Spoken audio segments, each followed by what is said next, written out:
Renaissance, cette semaine, les mondes de Bouddha. Aujourd'hui, la modernité avec Paul Magnin, sinologue, directeur de recherche au CNRS, et Philippe Cornu, président de l'Université bouddhique européenne.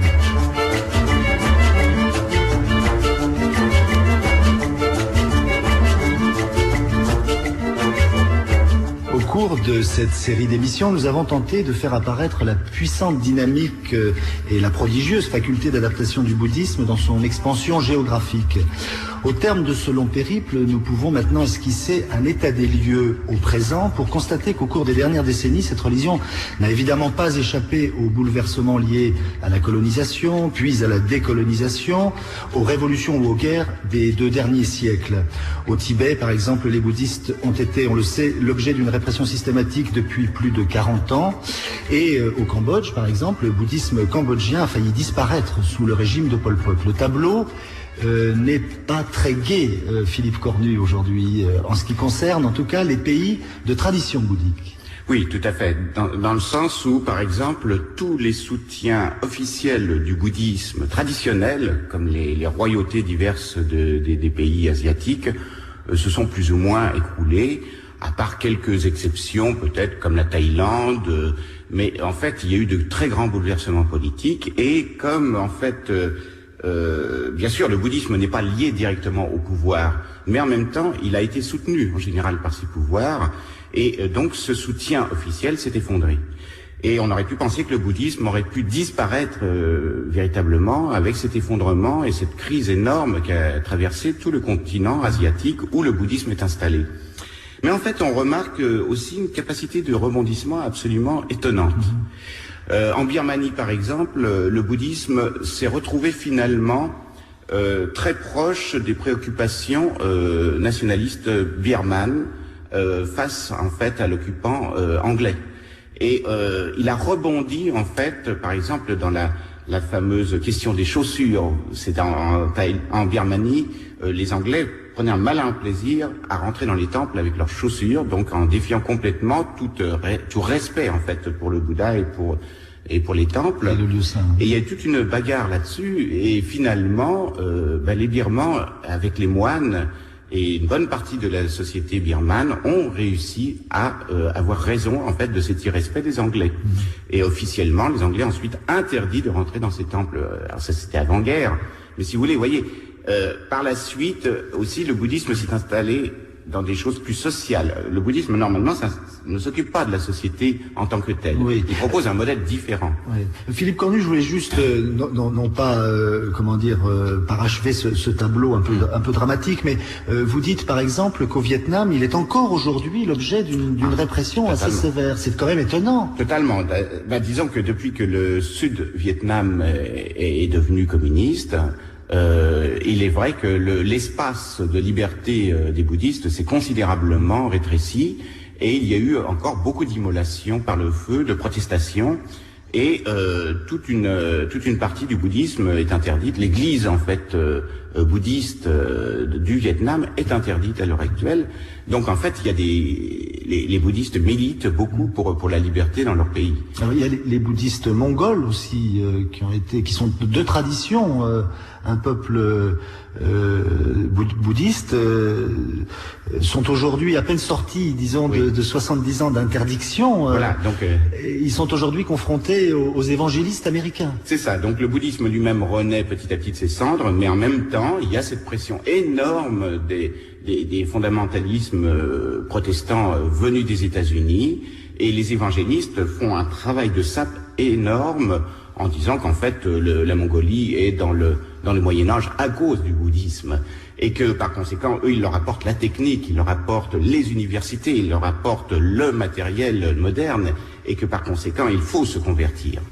Donc il y a une pression très forte, mais aussi par exemple dans les petits pays comme le Bhoutan. Sauf qu'au Bhoutan, par exemple, le gouvernement veille au grain et ne laisse pas en fait les évangélistes trop faire de dégâts. Par ailleurs, je vous dis, il y a aussi une chose, c'est que le bouddhisme rebondit de lui-même en prenant des formes plus modernes, tout en gardant en fait son attache traditionnelle. Et par exemple, l'aspect de revendication politique pour la paix, par exemple, au Vietnam. Le bouddhisme engagé. Voilà, le bouddhisme engagé est quand même une nouvelle facette. Et c'est souvent d'ailleurs par rebond face aux missions chrétiennes qui elles-mêmes avaient des fois des préoccupations sociales importantes, en fait, les bouddhistes se sont rendus compte que c'est très important pour eux aussi de s'engager dans l'action sociale. Donc ça, ce sont des changements assez positifs finalement, et on s'aperçoit que le bouddhisme a une grande vitalité et peut complètement rebondir malgré le bouleversement complètement du paysage politique de tous ces pays. Alors il y a un aspect moins connu, c'est le retour du bouddhisme dans d'anciennes terres traditionnellement bouddhistes, notamment l'Inde, le berceau du bouddhisme, pays duquel le bouddhisme avait été pratiquement complètement évacué autour du Xe et XIe siècle. Alors, tout à fait. Alors là, il y a deux facteurs. C'est d'abord les intouchables, les Dalits, qui se sont reconvertis assez massivement au cours du XXe siècle en fait au bouddhisme. Il y a eu de grandes conversions. Mais c'était aussi pour des raisons de revendication politique. Donc vous voyez, il y a toujours cet aspect plus politique en fait à l'heure actuelle qui accompagne en fait le bouddhisme. Parce qu'en fait, effectivement, le bouddhisme ne reconnaît pas le système des castes en tant que tel et passe outre. Donc c'était un moyen pour ces Dalits qui sont des intouchables de retrouver une certaine dignité sociale. D'autre part, il y a aussi l'exil des Tibétains qui a beaucoup revivifié tous les lieux de pèlerinage bouddhiste. Et en fait, maintenant, les grands lieux comme Bodh Gaya, le lieu où le Bouddha s'est éveillé, sont devenus de grands endroits où toutes les obédiences bouddhistes, japonaises, chinoises, thaïlandaises, sri-lankaises, etc., et tibétaines, ont leur temple et ont des grands rassemblements chaque année. Donc ça, il y a une internationalisation. Vous voyez, la mondialisation a aussi cet effet sur le bouddhisme, c'est que les bouddhismes qui étaient finalement éclos chacun dans leur sphère, maintenant commencent à voir leurs frontières se déliter et ils s'ouvrent chacun les uns aux autres en fait et découvrent en fait que le bouddhisme forme une certaine unité aussi. Et puis alors il y a évidemment la grande vogue du bouddhisme en Occident depuis pratiquement les années 60. Oui, tout à fait. Alors là, c'est aussi la crise de l'Occident. Est-ce que voilà, le bouddhisme est-il soluble dans la modernité ou pas? Ah, il n'est pas soluble. Il n'a pas à être soluble. Il ne doit pas se soumettre à la modernité. Ce n'est pas la question. Il doit conserver ses racines fondamentales et son enseignement. Par contre, et c'est un peu un danger en Occident, puisque l'Occident a une tendance justement à solubiliser et à récupérer en fait les choses dans un contexte gadget, je dirais. Le bouddhisme ne doit jamais être gadgetiser. Il l'est malheureusement un peu. C'est une tendance que nous avons. Vous savez, on a colonisé très longtemps et maintenant on colonise finalement les idées. Mais en même temps, il y a un fort besoin et le bouddhisme a un langage tout à fait universel. Et c'est ça qui doit en fait passer, mais c'est pas une manière de vivre mieux. C'est une manière de reconsidérer l'existence dans son entier.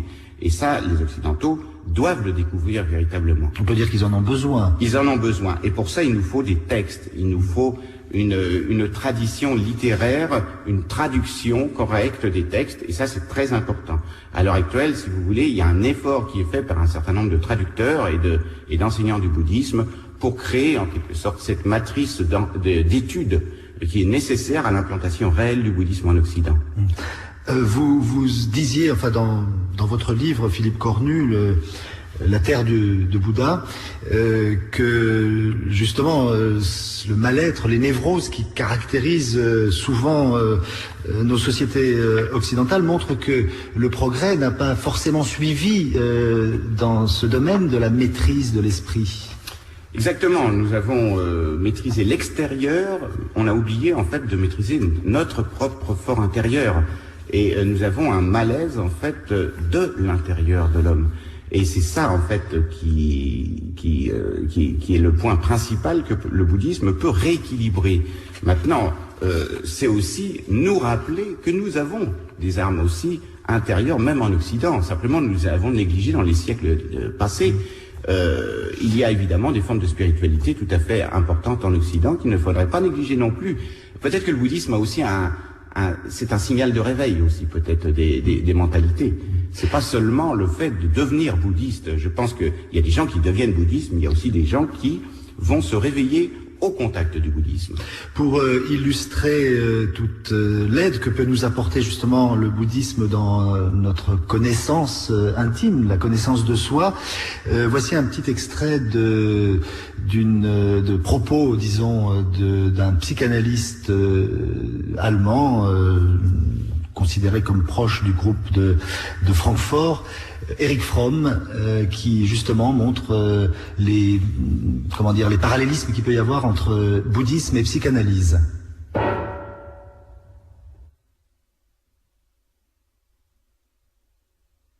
J'ai suggéré que la méthode du dévoilement de l'inconscient, poussée jusqu'à ses ultimes conséquences, pourrait être un pas vers l'illumination, à condition qu'elle soit prise dans le contexte philosophique qui est exprimé par le zen de la manière la plus absolue et la plus réaliste. Seul un grand nombre d'expériences ultérieures montrera jusqu'où l'application de cette méthode peut conduire. Le point de vue exprimé ici ne fait qu'indiquer une possibilité et par conséquent n'a qu'un caractère d'hypothèse encore à prouver. Mais on peut dire avec une certitude plus grande que la connaissance du zen et l'intérêt qu'on y prend peuvent avoir l'influence la plus fructueuse et la plus illuminante sur la théorie et la pratique de l'analyse. Le zen, pour différent de la psychanalyse qu'il soit dans sa méthode, peut aiguiser l'attention, jeter une lumière nouvelle sur la notion de la vision intérieure. Il peut donner un sens plus élevé à ce qui est à découvrir, à ce qui doit devenir créateur, à ce qui doit surmonter la contamination affective et la fausse intellectualisation qui sont le résultat inévitable d'une expérience basée sur la rupture sujet-objet. Par son opposition absolue à l'intellectualisation, à l'autorité, à la duperie de l'ego, par son insistance sur l'idéal du bien-être, la pensée zen approfondira et élargira l'horizon de l'analyste. Elle l'aidera à atteindre une conception plus absolue sur la saisie de la réalité en tant qu'idéal d'une perception pleinement consciente.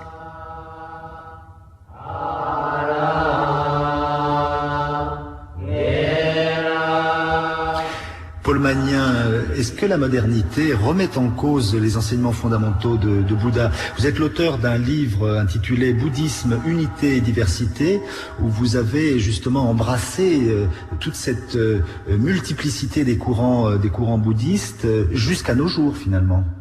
Oui, exactement, parce que si j'ai approché la question de la perception du bouddhisme en France, c'est parce que en France, on a l'ensemble des grands courants. On a le bouddhisme ancien à travers ce qu'on appelle le Theravada.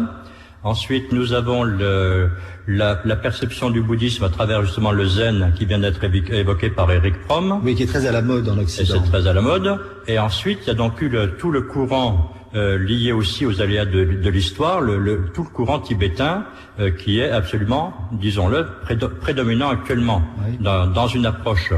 Et ce qui est intéressant, c'est que on est dans le cadre d'une recherche spirituelle qui ne soit plus incorporée dans un cadre global social où tout le monde est porté par une religion, mais ici maintenant par le fait des liens internationaux, de l'échange, de la communication, l'individu est vraiment face à lui-même et face à ses choix. Et on peut dire que le bouddhisme répond à un besoin de choix de son propre courant spirituel, de son propre courant religieux.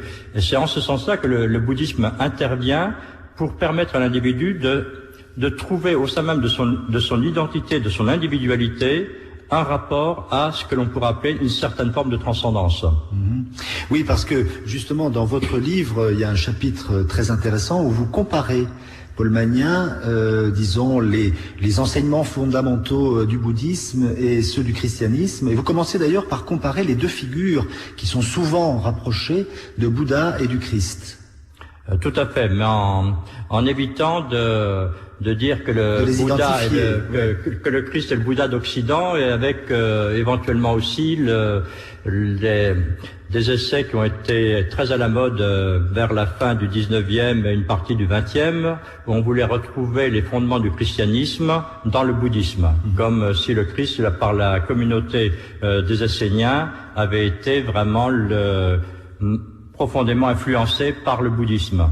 C'est, je pense, une orientation, une hypothèse qui est vraiment dénuée de tout fondement réel. Et ça, c'était aussi dû aux confusions par rapport aux fameuses villes Alexandrie. sachant qu'il y a plusieurs Alexandries de l'Égypte jusqu'à l'Inde. Donc, laquelle était-ce? Il faudrait faire encore de plus amples analyses. Et donc, je crois que dans le rapport, si je compare l'enseignement du Bouddha et l'enseignement du Christ, tel qu'il est révélé par les évangiles et les écrits les plus anciens concernant la parole du Bouddha, je crois que c'est absolument fondamental, parce que on est dans une civilisation, on essaie de gommer un petit peu les différences. Et je suis bien persuadé qu'en prenant les deux courants spirituels religieux dans leur fondement, je me situe dans une perspective qui est la plus radicalement différente. Parce que là, on a des cohérences de religion qui ne sont pas les mêmes. Oui. Dégagez notamment deux anthropologies différentes. On a deux anthropologies différentes, ouais. Puisque dans le cadre du christianisme, on ne peut pas réfléchir l'anthropologie en dehors de la notion de création et donc d'alliance entre Dieu et l'homme, alors que dans le bouddhisme, la notion de création est totalement une aberration, au sens où non pas que le bouddhisme rejette la notion de Dieu, hein, il y a des textes qui sont absolument remarquables. C'est quand même une religion sans Dieu. Comment? C'est quand même une religion sans Dieu. C'est une religion sans Dieu. C'est là aussi une différence fondamentale. Ouais, oui. C'est une différence fondamentale au sens, pourquoi Dieu est rejeté, au sens où il n'y a pas dans la notion de création passe toujours par 4 phases. Alors, ce qui est totalement aberrant pour un chrétien, puisque il y a une création ex nihilo et elle est dernière, il n'y en a pas d'autre. Alors que dans le bouddhisme, qui a emprunté au concept de l'époque, il y a d'une part une phase de création, une phase de développement, une phase de déclin, et une phase en quelque sorte qu'on pourrait appeler de refuge dans un petit reste qui serait situé au niveau du deuxième monde, puisque dans le bouddhisme on a la notion de 3 mondes. Le monde donc du désir, le monde de la forme et le monde du sans forme. Alors ça, c'est des conceptions qu'on ne va pas développer ici, mais dans le concept de création, il est dit qu'il y a une sorte de reste qui se réfugie en quelque sorte dans ce monde de la forme, et c'est à partir de là que recommence une nouvelle création avec tout le processus à nouveau en 4 phases. Alors on voit bien déjà là qu'on n'est pas du tout dans le même registre, oui. Et qu'il faut vraiment distinguer. Un autre exemple paulmanien, c'est celui de deux éléments fondamentaux à la fois dans le bouddhisme et dans le christianisme, mais très différents. C'est d'un côté la libération, le nirvana bouddhiste, et de l'autre côté la rédemption, le rachat, si j'ose dire, mais qui est dans une perspective eschatologique et un peu messianique. Donc pour nous, la libération, enfin je veux dire la rédemption n'est pas véritablement à l'ordre du jour présent, nous chrétiens. Alors que la libération des bouddhistes peut avoir lieu ici et maintenant. Oui, tout dépend des définitions que l'on donne. Effectivement, pour un bouddhiste, dans la mesure où il est seul responsable de sa libération. D'ailleurs, on parle de libération. Et ce qui est très amusant, c'est que lorsque je m'apprêtais à publier l'ouvrage, donc tout était bouclé, chaque chapitre a été relu par mes amis bouddhistes, parce que je crois que c'est très très important de ne pas projeter moi ma vision occidentale et ma vision chrétienne. Oui. Hein? C'était très important de voir comment eux réagissaient et les ajustements qu'ils demandaient, qu'ils exigeaient. Donc tout ça, ça a été vraiment vérifié. Et Philippe Cornu a beaucoup travaillé justement sur les derniers chapitres sur le tantrisme et notamment le bouddhisme tibétain, où là je suis moins spécialiste. Disons que je le connais, mais vous êtes surtout spécialiste du bouddhisme chinois. D'ailleurs, je reviendrai sur la notion de société tout à l'heure. Et donc j'avais mis expérience de liberté. Et au moins 2 d'entre eux, de mes amis de l'Université bouddhique européenne, m'ont dit, mais non, tu peux pas, on ne connaît personne qui soit libéré. On est tous en voie de libération. Et là, et oui, et la nuance est très très importante. On est en train de se libérer. Le bouddhiste se libère par lui-même. Alors que dans le christianisme, il y a un salut opéré en Jésus-Christ, et le chrétien a à s'approprier ce salut. Par contre, je ne serais pas tout à fait d'accord avec vous sur la notion de rédemption. Parce que la rédemption signifierait qu'on a une vision du christianisme où le Christ serait venu sur terre, se serait incarné En quelque sorte, par une nécessité extérieure à lui-même, il y a eu la faute, donc le péché, le rejet de l'homme, de Dieu par l'homme, et donc le Christ serait venu à cause de cela. Là, c'est dans la théologie contemporaine, on dit attention, c'est à la fois vrai et faux, au sens où ça fait partie de ce plan d'alliance et de lien entre l'homme et Dieu, qui fait que le Christ aurait très bien pu venir, même sans le péché, pour prendre profondément en considération l'humanité de l'homme. Autre opposition de termes paulmanien, nirvana ou salut. Alors là, peut-être plus difficile de définir les distinctions. Pour moi, le nirvana, d'abord, c'est l'extinction, on va parler d'extinction complète. Sachant que le nirvana a été vécu, selon la tradition, par le Bouddha, on va dire aux alentours entre 35 et 40 ans, et toutes les traditions s'accordent à dire qu'il a vécu 80 ans. Alors c'est une des grandes questions que posent les Occidentaux en disant, mais s'il est arrivé au nirvana, comment se fait-il qu'il ait pu encore vivre 80 ans? Et en fait, c'est tout le problème du processus d'extinction des dernières latences, des dernières énergies en lui, y compris des énergies de bien, car pour parvenir à l'éveil et parvenir au nirvana, il faut vraiment être totalement détaché. Et Erich Fromm parlait justement un petit peu du dépassement de la notion de sujet et d'objet. Oui, oui. Et ça, je crois que c'est fondamental dans le bouddhisme. Il faut vraiment arriver à ce qu'il n'y ait plus de distinction entre sujet et objet. Ça fait partie vraiment du courant de la méditation. C'est une forme de représentation dans laquelle nous évoluons ici en Occident, sur cette distinction entre le sujet et l'objet, la nature et la culture, exactement. etc. Vous venez de prononcer un mot important paulmanien, c'est celui de détachement. Et évidemment, ça nous rappelle toute une tradition mystique incarnée notamment par Maître Eckhart. Là, sur ce terrain-là, il y a évidemment, des passerelles, plus que ça même. Une véritable identité. Le détachement bouddhiste et le détachement chrétien se ressemblent beaucoup. Ils se ressemblent, oui et non, au sens où dans le détachement, par rapport au nirvana qu'on vient d'évoquer, c'est absolument fondamental. Il est nécessaire qu'il y ait un détachement, y compris par rapport à ce que l'on recherche le plus, car si j'ai à rechercher l'éveil, le nirvana, mais si j'y tiens jusqu'au bout, ce nirvana et cet éveil seront le fruit de mes pensées, le fruit de mon action. Or là, on s'inscrit dans un cadre de cause et effet, et par le fait même, on rate la cible. C'est vraiment en ces termes-là que ça se propose. Il faut donc renoncer au nirvana et à l'éveil pour qu'en quelque sorte, il surgisse en moi sans que je puisse dire je l'ai produit. Il y a ce détachement fondamental. Et là, on est dans l'ordre de l'expérience mystique. Et dans le christianisme, là c'est pareil. Toute la notion, l'interprétation de l'opposition entre l'homme et Dieu vient de ce que l'homme veut s'approprier les choses, s'appartenir et tout posséder, y compris posséder la connaissance. Il se situe par rapport à la relation à Dieu comme une opposition de connaissance. Il y a celui qui sait, celui qui ne sait pas, ou encore qui refuse de donner cette connaissance. Et donc, dans le christianisme, on a aussi un autre ordre qui est celui donc de savoir se recevoir. Donc, désappropriation dans les deux cas. N'y voyez pas un signe paulmanien, Philippe Cornu, mais voici donc, pour illustrer ces passerelles entre bouddhisme et non pas christianisme, mais en l'occurrence Occident, un poème de Bertolt Brecht, La maison en flammes, c'est une parabole du Bouddha.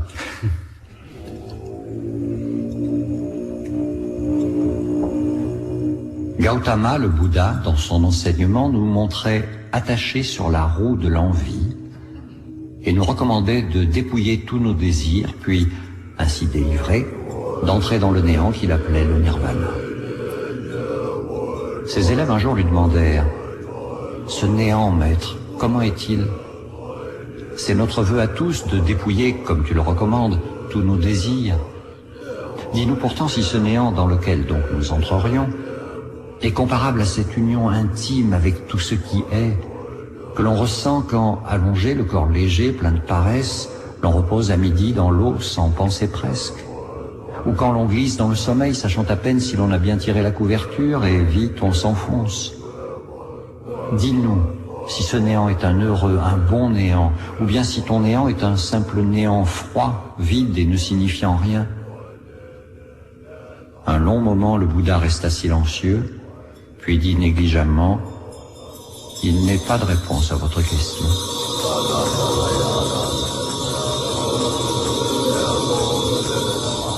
Philippe Cornu, vous souhaitiez réagir? Oui, sur la notion de nirvana, le nirvana n'est pas un néant comme on l'entend habituellement en Occident, c'est-à-dire une annihilation. Et quand on parle d'extinction, il faut se méfier. Nirvana, c'est cessation de la souffrance et des causes qui mènent à la souffrance. À partir de là, dans les textes anciens, il y a une réponse apophatique où on ne dit pas ce qu'est le nirvana d'une manière positive, comme dans la théologie négative chrétienne. On ne dira pas ce qu'est Dieu, on dit ce qu'il n'est pas. Oui. Mais dans le Mahayana, le nirvana est actif et dynamique, c'est-à-dire que quelqu'un qui rentre en nirvana, un Bouddha, peut continuer à agir pour le monde. Et ça, c'est une différence aussi avec le bouddhisme ancien. Il y a différentes notions de nirvana. Là, on parle de nirvana dynamique et on dit que le Bouddha est un bipède, dans le sens où il a un pied dans le nirvana, c'est-à-dire qu'il est nirvané, en quelque sorte, et en même temps, il a un pied dans le samsara pour aider les êtres qui y sont toujours plongés. Et ça, c'est quand même très important de faire cette distinction. Parce que sinon, on va vers une idée nihiliste du bouddhisme. Il faut en finir avec ça. On a déjà parlé, Philippe Cornu, bien sûr. Paul Magnin. Oui, je rejoins totalement Philippe Cornu sur ce point. Et vu du côté donc du grand véhicule et donc du bouddhisme chinois, ça, le nirvana, c'est tout sauf le néant. C'est vraiment il y a un terme à bannir absolument, la notion de néant. Par contre, il faut parler de vacuité, et c'est pour désigner la réalité même fondamentale. Et ce qui est très intéressant, c'est que les Chinois ont introduit, eux, la notion de double vérité, voire même de triple vérité, dans le cadre de l'école Tiantai. La double vérité, c'est on ne peut prendre conscience de l'absolu du transcendant que au sein même de l'immanence. Et l'immanence, on en perçoit les contours et les limites, et aussi la dynamique, qu'au regard de cette transcendance. Et Philippe Cornu a évoqué donc aussi, par rapport à cela, donc la notion de bodhisattva. Oui. Le bodhisattva est celui qui est dans le monde. Alors, juste pour finir, pour conclure, parce que ça me semble tout de même important, on ne peut pas oublier tout le travail de cette religion en faveur de la paix dans le monde. Et là aussi, il y a un terrain commun avec le christianisme. Tout à fait. Philippe Cornu. Oui. Mais la paix dans le monde ne peut être conquise réellement du point de vue bouddhiste qu'avec la paix en chacun de nous. C'est-à-dire que ça dépend aussi de la maîtrise de notre esprit et c'est fondamental d'arriver à un apaisement à l'intérieur de soi-même. On ne peut pas exiger la paix à l'extérieur si soi-même on bouillonne en fait d'agressivité. Ça paraît fondamental. Le bouddhisme est pour une action dans le monde, mais cette action elle part d'une maîtrise de soi-même. Et c'est peut-être la différence avec notre vision de l'action en Occident en général. Tout à fait. Alors, ce qui est très intéressant, c'est qu'actuellement, on a une série de conférences au Centre Sèvres sur la notion de liberté dans le confucianisme, bouddhisme et taoïsme. Et tout le monde, toutes les références chinoises renvoient à l'intériorité. Il n'y aura de paix et de liberté entre les hommes qu'à partir du moment où chacun aura atteint justement cette libération. Connais-toi toi-même. Merci Paul Magnin, merci Philippe Cornu. Paul Magnin, vous êtes sinologue, directeur de recherche au CNRS et membre du GSRL, le groupe de sociologie des religions et de la laïcité. Vous avez publié au CERF Bouddhisme, unité et diversité. Philippe Cornu, vous êtes président de l'Université bouddhique européenne et vous avez publié La Terre du Bouddha, dont nous avons longuement parlé autour de cette table et au cours de cette série, aux éditions du Seuil. Les textes étaient lus par Michel Derville. C'était La modernité, dernier volet de cette série consacrée au monde du Bouddha.